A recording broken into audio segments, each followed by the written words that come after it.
السلام علیکم ملګرو. عمران خان د پی ډی ایم چیلنج قبول کو او عمران خان یو ځل بیا د پاکستان نه د نه تښتېدو فیصله کړې ده. د عمران خان او پاکستان تحریک انصاف لپاره د خوشحالۍ خبر دی. د عمران خان د گرفتارۍ چې کومه نن منصوبه جوړه شوې وه هغه منصوبه څنګه ناکامه شوه.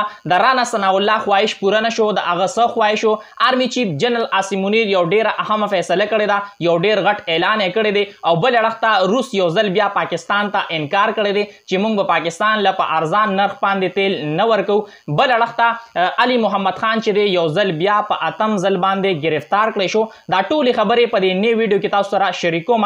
خو څنګه تاسو ته پته ده په هر یو ویډیو کې یو سوال مونږ تاسو ته مخې ته ږدو، د هغې جواب تاسو مونږ له په کمنټ کې راکوئ. نننی سوال دا دی پر سکرین باندې تاسو وګورئ. دا یو سینیر صحافي دی انصار عباسي او دی دا وایي چې د عمران خان مقبولیت 3% دی او د نواز شریف مقبولیت 70% دی. نه تاسو کمنټ کې ماته ووایئ چې آیا واقعي داسې ده او بله د پاکستان تحریک انصاف څومره هم کارکنان دي هغوی دا ویډیو زیات نه زیات شیر کړئ چې پته ولګي چې آیا واقعي چې کومه ریالټي ده هغه داسې ده او که نه دا سروې چې ده نه دا دروغ ده. د دې خبرې جواب چې دی په کمنټ کې ضرور راکړئ او دا ویډیو هم مخکې ملګرو سره ضرور شریکه کړئ. لاول راځو چې د عمران خان د گرفتارۍ چې کومه نن منصوبه وه هغه څنګه ناکامه شوه.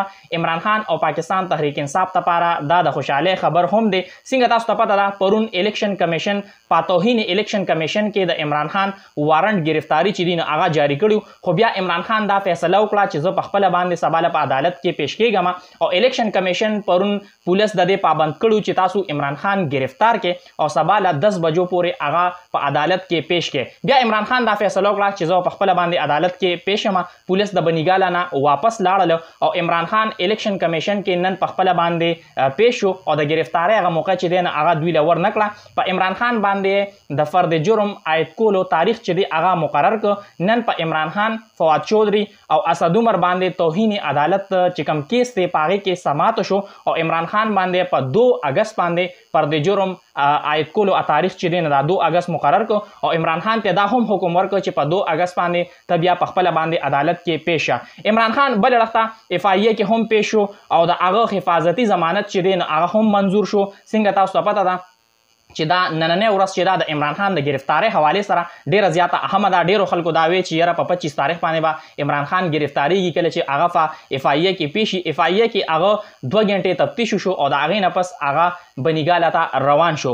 د رانا ثناء الله چې کوم خواهش و هغه پوره نه شو. د رانا ثناء الله دا خواهش و چې کله عمران خان په 25 جولای باندې یعنی نن په اف آی ای کې پیش شي نو هلته به موږ هغه گرفتار کړو، ځکه چې رانا ثناء الله د مخکې نه ویلي که چېرې عمران خان اف آی ای چې کوم افسران دي هغه مطمئن نه کړل نو هم هلته په موقع باندې به عمران خان گرفتار کړی شي. خو د رانا ثناء الله چې کوم دا خواهش و نو هغه پوره نه شو او عمران خان چې دی نو هغه نه 2 غنټې تفتیش شو او د هغې نه پس د هغه حفاظتي ضمانت چې دی نو هغه منظور شو. عمران خان د پی ډی ایم چیلنج چې دی هغه قبول کو او یو ځل بیا د پاکستان نه د نه تښتېدو فیصله کړې ده. عمران خان نن په عدالت کې دا خبره وکړه چې یاره زه به په دې ملک کې یم او زه به دا ټول مقدمات چې دي د دې مقابله به کومه او زه به دا ثابتوم چې دا ټول مقدمات چې دي دا بوګس دي، دا جعلي دي.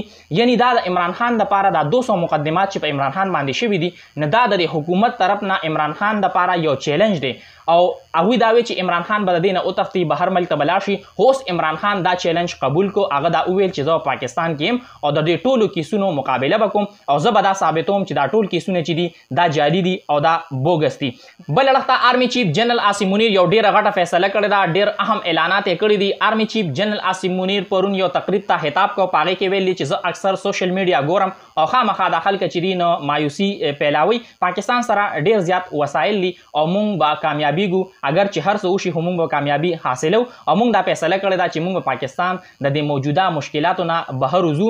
پوج چې دی هغه د عوامو نه دی او عوام چې دي هغه د پوج نه دي او پاک پوج ته په دې باندې فخر محسوسیږي چې هغوی د عوامو خدمت کوي. د پاکستان عوام چې دي هغه غیور دي او باصلاحیت دي او انشاءالله د دې باصلاحیت عوامو په ذریعه باندې به موږ د خیر هغه چې کوم کچکول دی پاکستانیان هر ځای ته ځي او د خیر کچکول یې ځان سره نیولي نه هغه کچکول چې دی او موږ د پاکستان نه بهر غورځو.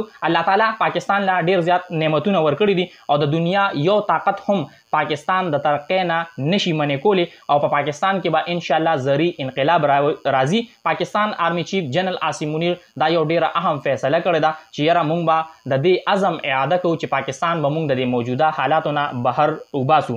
علي محمد خان یو ځل بیا گرفتار کړی شو.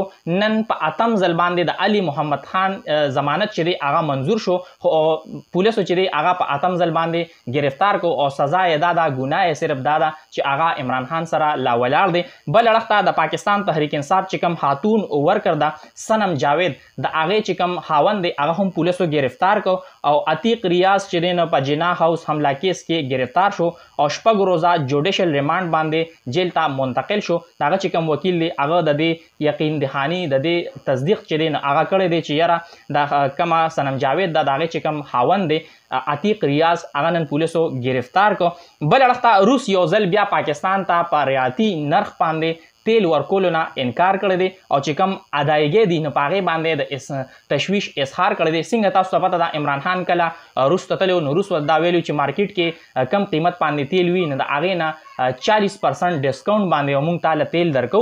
بیا د پاکستان چې کوم موجوده د PDM د حکومت دی دوی سره هم دا معاهده وکړه دوی چې یاره د روس نه تیل راشي نو پاکستان کې چې کوم تیلو قیمت دی هغه به ارزان شي. IMF سره معاهده وشي نو پاکستان کې به چې کوم تیلو قیمت دی یا نور چې کوم مهنګایي ده نو هغې کې به لږ لږ څه ناڅه کمې راشي.